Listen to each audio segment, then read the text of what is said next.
Au milieu de l'exposition, et ça structure assez fortement l'espace, il y a une grande feuille de calque qui est un travail de Clémence Torres, qui est une artiste vraiment très singulière, d'aujourd'hui, qui commence à pouvoir montrer son travail un peu largement, et qui travaille sur des formes d'habitude, sur le verre, sur le métal, sur des formes très fines, et sur l'édition.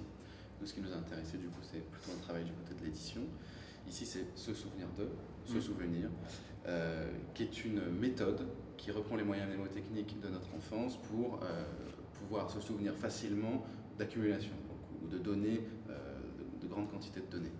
Donc voilà, ça c'est vraiment très aussi emblématique de l'exposition qui navigue à la fois entre les époques, comme on le disait tout à l'heure, 75 et 2012, et du coup aussi entre les artistes en termes de notoriété, en termes de jeunesse, ou de que ce soit. Voilà, donc on n'est pas.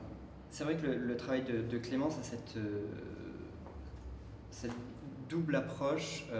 Elle travaille beaucoup la sculpture, et là elle se confronte, elle, à sa dimension physique, au monde qui l'entoure et aux matériaux qu'elle travaille.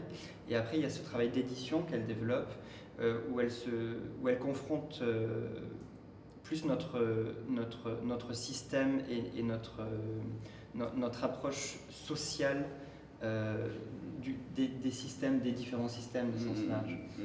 Et c'est le cas ici. C'est vraiment une approche plus de civilisation par rapport à... Ouais, c'est très juste, c'est plus intéressant de le dire comme ça. Il y a quelque chose qui parle de nous tout de suite, qui sera certainement faux dans 10, 15, 20, 30 ans, encore plus dans 100 000, quand on va découvrir l'exposition, dans 200 000 en fait.